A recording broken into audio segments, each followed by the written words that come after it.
अब हम आपको इस काले अध्याय के एक ऐसे पन्ने का सच बताने जा रहे हैं जिसने लाखों लोगों को शारीरिक और मानसिक रूप से ध्वस्त किया था। हम बात कर रहे हैं साल 1975 में लगे आपातकाल और उस दौरान जबरन की गई नसबंदी की।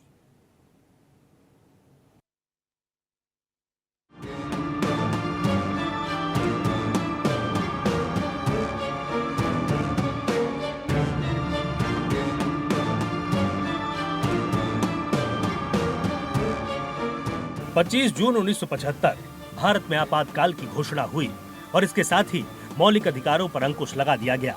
प्रेस की स्वतंत्रता छीन ली गई और सरकार के खिलाफ उठने वाली हर आवाज को दबा दिया गया। लेकिन इन सब के बीच एक और भयावह अभियान चल रहा था। देश की बढ़ती आबादी को नियंत्रित करने के लिए चलाया गया नसबंदी अभियान। संजय गांधी की भूमिका। तत्कालीन प्रधानमंत्री इंदिरा गांधी के बेटे संजय गांधी इस नसबंदी अभियान के प्रमुख पैरोकार और संचालक बन गए थे। उन्होंने इसे देश की प्रगति के लिए अनिवार्य बताया।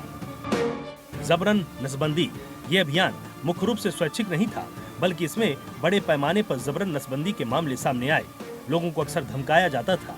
सरकारी सुविधाओं जैसे राशन कार्ड, नौकरी, लाइसेंस से वंचित करने की धमकी दी जाती थी या फिर बलपूर्वक नसबंदी के लिए लाया जाता था।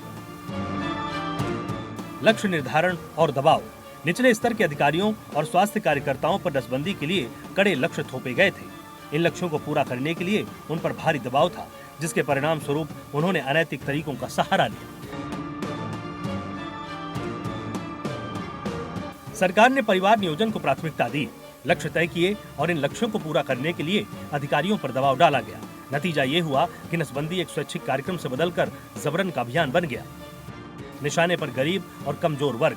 इस अभियान का सबसे ज्यादा शिकार समाज के गरीब, अशिक्षित और कमजोर वर्ग के लोग हुए। उन्हें आसानी से निशाना बनाया जा सका और वो विरोध करने में अक्षम थे। ग्रामीण इलाकों में झुग्गी झोपड़ियों में, यहाँ तक कि सरकारी दफ्तरों में भी लोगों को पकड़कर नसबंदी कैंपों में ले जाया गया। बस स्टैंड पर, सब्जी मंडी में, यहाँ तक कि घरों से भी पुरुषों और महिलाओं को जबरन उठाकर नसबंदी के लिए ले जाया गया। जिसने विरोध किया उसे धमकियां दी गई।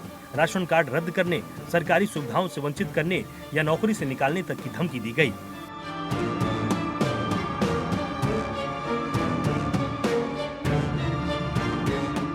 उन दिनों की कहानी आज भी कई लोगों के जहन में ताजा है। कई युवाओं ने, जिन्होंने अभी शादी भी नहीं की थी, उनकी भी नसबंदी कर दी गई। ऐसे मामले भी सामने जहां एक ही परिवार के कई सदस्यों को जबरन नसबंदी का शिकार होना पड़ा। इस अभियान में अनपढ़ और गरीब लोग सबसे ज्यादा प्रभावित हुए, क्योंकि वो सरकार के सामने आवाज उठाने में असमर्थ थे। इस अभियान के दौरान कई लोगों ने अपनी जान गंवाई और अनगिनत लोगों को गंभीर स्वास्थ्य समस्याओं का सामना करना पड़ा। नसबंदी से जुड़े ऑपरेशन बिना किसी उचित चिकित्सा देखरेख के किए गए, जिससे संक्रमण और अन्य जटिलताएं हुई। इससे न केवल लोगों के शारीरिक स्वास्थ्य को प्रभावित किया गया, बल्कि उनके मानसिक स्वास्थ्य और पारिवारिक जीवन पर भी गहरा आघात पहुंचा। स्वास्थ्य संबंधी जोखिम और मौतें। जल्दबाजी और लापरवाही से की गई नसबंदी प्रक्रियाओं के कारण कई लोगों को गंभीर स्वास्थ्य जटिलताएं हुई और कुछ मामलों में तो मौतें भी हो गई। आपातकाल खत्म होने के बाद इस नसबंदी अभियान की क्रूरता सामने आई।